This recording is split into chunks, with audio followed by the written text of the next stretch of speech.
आज हम आपके लिए जो टॉपिक लेकर आए हैं that is on logarithmic decrement. और ये जो टॉपिक है वो एग्ज़ाम पॉइंट ऑफ व्यू से बहुत ही इंपॉर्टेंट है और इसके न्यूमेरिकल्स भी पूछे जा सकते हैं। तो चलिए स्टार्ट करते हैं। अब इस टॉपिक में सबसे पहले हम डिस्कस करने वाले हैं, डेफिनेशन देखेंगे लॉगरिथमिक डिक्रीमेंट की। फिर उसके बाद जो पूरा ग्राफ आपको दिखाई दे रहा है वो हम डिस्कस करेंगे। फिर लॉगरिथमिक डिक्रीमेंट का जो फॉर्मूला है उसका पूरा डेरिवेशन हम देखेंगे।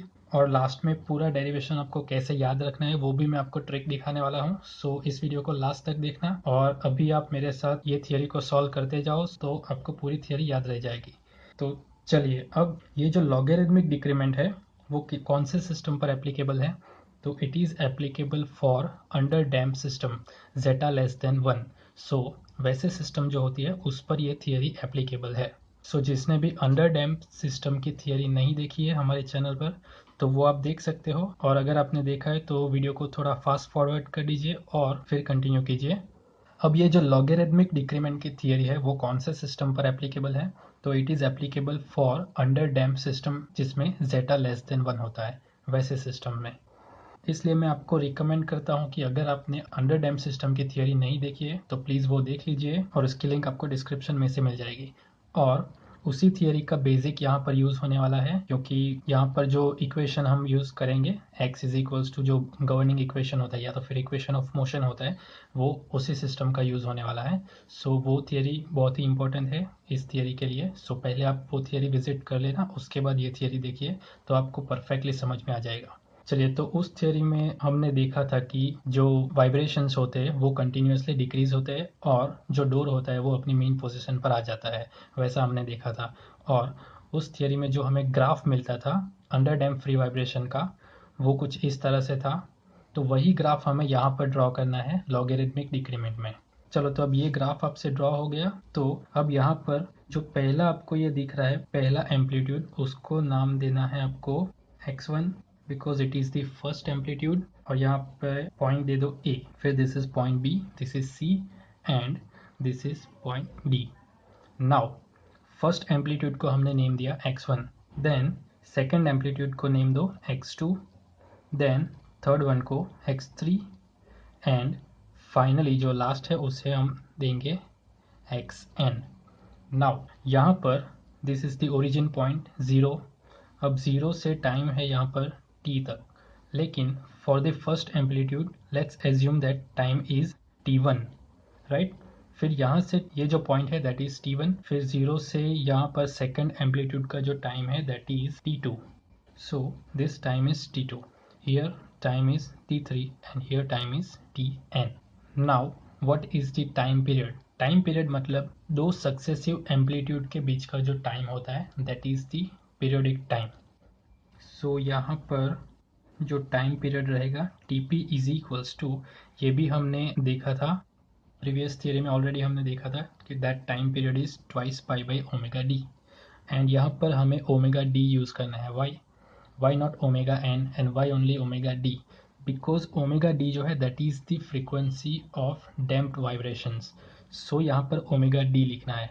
omega n इसलिए नहीं लिख सकते because omega n जो होता है वो नेचुरल फ्रीक्वेंसी होती है, लेकिन यहाँ पर जो हमारी सिस्टम है वो डैम्पिंग वाली सिस्टम है और ये सिस्टम में डैम्पर होता है, इसलिए यहाँ पर जो फ्रीक्वेंसी हो जाएगी वो थोड़ी रिड्यूस हो जाएगी। सो यहाँ पर ओमेगा डी लिखना है। चलो, तो सेम थिंग यहाँ पर भी जो टाइम पीरियड है T p is equals to twice pi by omega d. Now what is a logarithmic decrement? तो पहले तो डिक्रीमेंट क्या होता है? डिक्रीमेंट मतलब डिक्रीज होना, इंक्रीमेंट मतलब क्या होता है? इंक्रीज होना, और डिक्रीमेंट मतलब उसका अपोजिट दैट इज डिक्रीमेंट मतलब डिक्रीज होना। तो यहाँ पर किसके डिक्रीमेंट की बात की गई है? यहाँ पर एम्पलीट्यूड का डिक्रीज होता है यानी कि डिक्रीमेंट होता है। सो पहले हम यहाँ पर रफली एक फॉर्मूला लिखेंगे। डिक्रीमेंट का मतलब क्या होता है? x1 by x2, because amplitude का डिक्रीमेंट है। सो पहला जो एम्पलीट्यूड है दैट इज x1 और उसके सक्सेसिव एम्पलीट्यूड है x2। So x1 by x2। Now ये डिक्रीमेंट जो है वो कैसा है? वो लॉगरिथमिक है, तो उसके आगे हमें क्या लिखना है? log to the base e। So this formula is known as logarithmic decrement, और उसे हम कैसे डिनोट करते हैं? डेल्टा से। So we have to write delta is equals to log of x1 by x2 to the base e. So this is the formula for logarithmic decrement. अब हमें ये फॉर्मूला डिराइव करना है। उससे पहले हम डेफिनेशन लिख देते हैं, what is a logarithmic decrement. So logarithmic decrement is defined as, यहाँ पर आप देख सकते हो delta is defined as natural logarithm of this successive amplitudes and this amplitudes are on the same side, मतलब कि x1 और x2 जो है वो same side of the mean position है। तो यहाँ पर हम डेफिनेशन कैसे फ्रेम करेंगे, logarithmic decrement is defined as the natural logarithm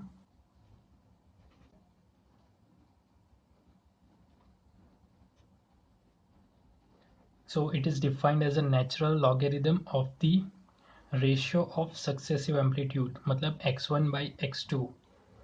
क्यों x1 by x2, why not x1 by x3? क्योंकि हमें सक्सेसिव एम्पलीट्यूड लेना है, बाजू बाजू के एम्पलीट्यूड। x1 by x2, हम x2 by x3 भी ले सकते हैं, इट्स नॉट अ प्रॉब्लम, लेकिन सक्सेसिव एम्पलीट्यूड होना चाहिए, बाजू बाजू के amplitude on the same side of main position, और ये जो एम्पलीट्यूड है वो मीन पोजीशन के सेम साइड होना चाहिए। सो this is the definition for logarithmic decrement.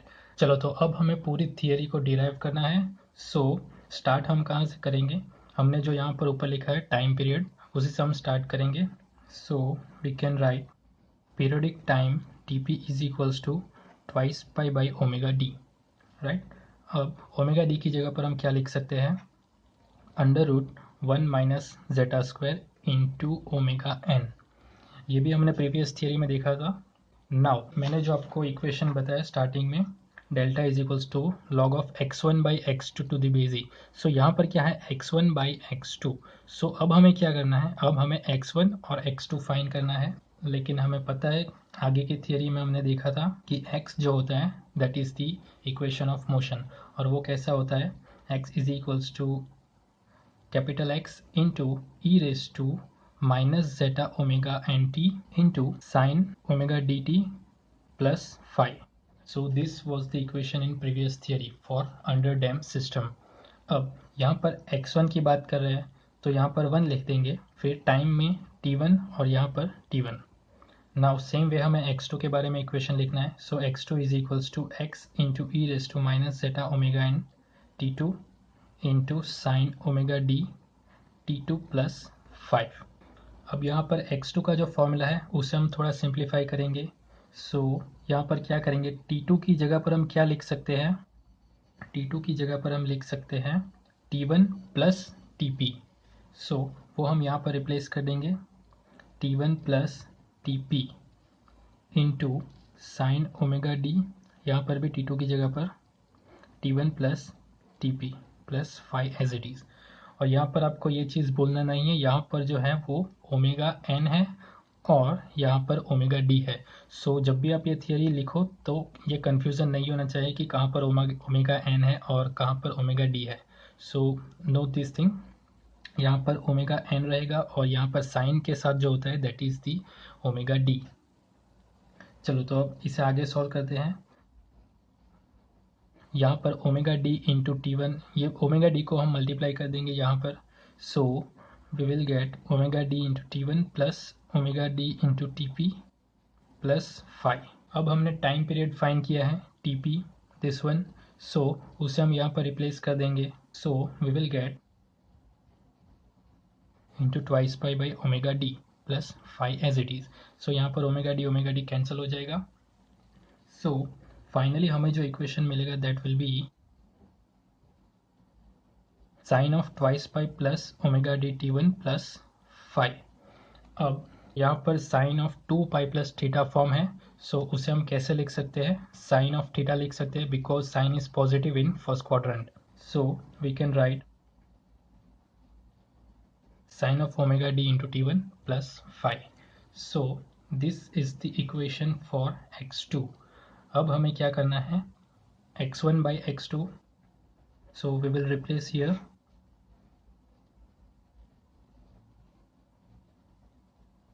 सो यहाँ पर sine omega d t one plus 5 cancel हो जाएगा और x भी कैंसिल हो जाएगा। सो यहाँ पर जो बचेगा that will be E race to minus theta omega N into T one minus T P.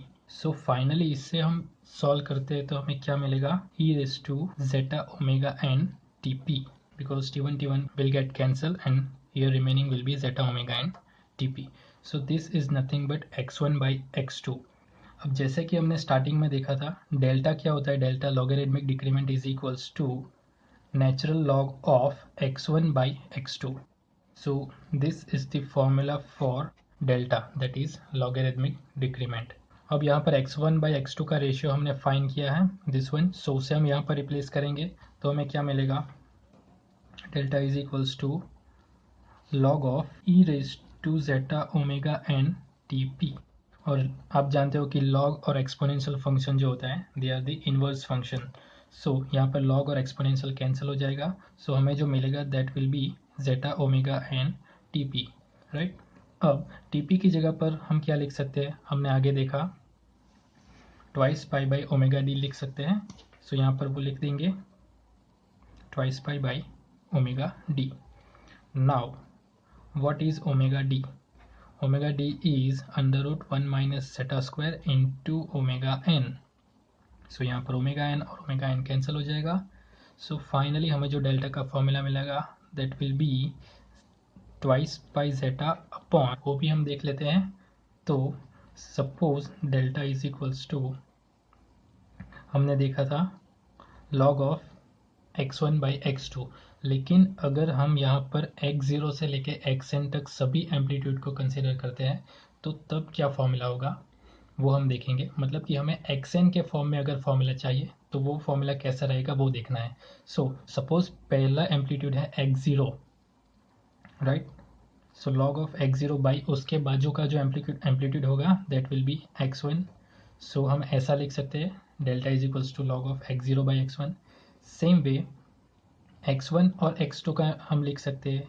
So same way log of x1 by x2 same way is equals to log of x2 by x3 is equals to up to so on.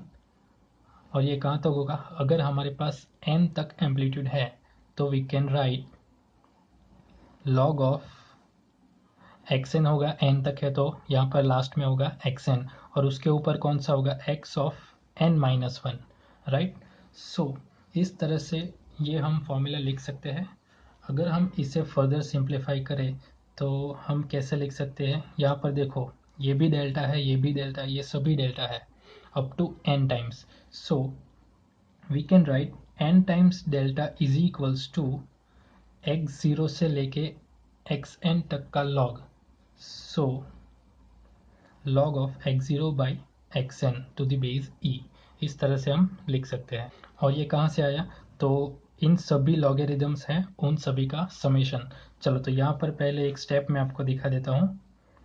n delta is equals to इन सभी log का summation. So log of x0 by x1 plus log of x1 by x2 plus up to so on up to log of xn minus one divide by xn.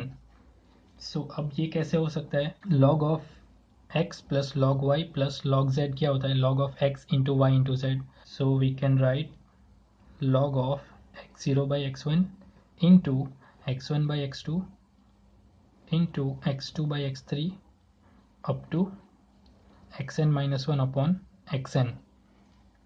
So यहाँ पर आप देख सकते हो x1 cancel, x2 cancel, same way x3 cancel और same way xn minus one and xn minus one will get cancel. So यहाँ पर क्या बचेगा, x0 बाई xn ही बचेगा. So we can write log of x0 by xn और वो क्या है n डेल्टा. सो फाइनली यहाँ से जो हमें डेल्टा का फॉर्मूला मिलेगा that will be log of x0 by xn to the base e upon n. So this is the formula for delta in terms of n. So अगर numerical में हमें n जितना एम्पलीट्यूड देते हैं तो हमें ये फॉर्मूला यूज़ करना है. और अगर सक्सेसिव एम्पलीट्यूड देते हैं कि एम्पलीट्यूड 1 और एम्पलीट्यूड 2 तो हम डायरेक्टली वो पहला वाला फॉर्मूला यूज़ कर सकते हैं. चलिए तो this is the end of our theory. अब एक बार फिर से रिवाइज कर लेते हैं सो दैट आपको मैं एक ट्रिक दिखा सकूँ कि आपको पूरी थियरी कैसे याद रखनी है. सो फर्स्ट ऑफ ऑल आपको ये थियरी में पहले तो ये डायग्राम ड्रॉ करना है अंडर डैम्प सिस्टम का। सो यहाँ पर इस तरह से स्टार्ट कीजिए, पहले जो एम्पलीट्यूड है उसे x1 दो, फिर x2 अप टू xn, फिर यहाँ पर time t1, t2, t3, tn and time period आप नोट डाउन कर लीजिए, यहाँ पर it is twice pi by omega d. Now आपको डेफिनेशन लिखना है व्हाट इज़ लॉगरिथमिक डिक्रीमेंट। तो it is nothing but it is a decrement, मतलब x1 बाई x2। किसका डिक्रीमेंट? तो एम्पलीट्यूड का डिक्रीमेंट, इसलिए x1 बाई x2 लिखा। और ये डिक्रीमेंट कैसा है? लॉगरिथमिकली डिक्रीमेंट होता है, so log of x1 by x2। इस तरह से आप पहले फॉर्मूला लिखिए, जो हमें फाइनल इक्वेशन चाहिए वो आप लिखो, delta is equals to log of x1 by x2। अब आपके पास x1 नहीं है और x2 भी नहीं है, तो आपको x1 और x2 फाइंड करना है। तो x1 का इक्वेशन लिखिए पहले, फिर x2 का लिखिए। अब x1 में सब जगह पर t1 आएगा और x2 में सब जगह पर t2 आएगा, लेकिन हमें पता है कि t2 क्या होगा? t2 is nothing but t1 plus TP. So t2 की जगह पर t1 प्लस टीपी लिखना है, लेकिन टीपी जो है पीरियोडिक टाइम, उसका फॉर्मूला अब नहीं पता है, तो उसके लिए हमें क्या फाइंड करना रहता है? टीपी। सो टीपी से अल्टीमेटली हमें पूरी थियरी स्टार्ट करनी है। तो इस तरह से आप याद रखिए, पहले जो चाहिए वो रफली लिख दीजिए, फिर आपको x1 बाई x2 चाहिए, तो इसके लिए x1 चाहिए, फिर x2 चाहिए, फिर x2 में t2 आता है, सो उसके लिए t1 प्लस टीपी चाहिए, लेकिन टीपी नहीं है, तो टीपी क्या होता है? Twice pi by omega D. So ultimately आपको थियरी टीपी से स्टार्ट करनी है, पीरियोडिक टाइम से। इस तरह से थियरी को याद रखो। चलिए, तो this is the end of our theory. अब नेक्स्ट वीडियो जो आएगी उसमें हम देखेंगे numericals based on logarithmic decrement, और फ्रीडम वाइब्रेशन के जो दूसरे न्यूमेरिकल्स हैं वो भी हम प्रोवाइड करेंगे। सो वो वीडियोस आपको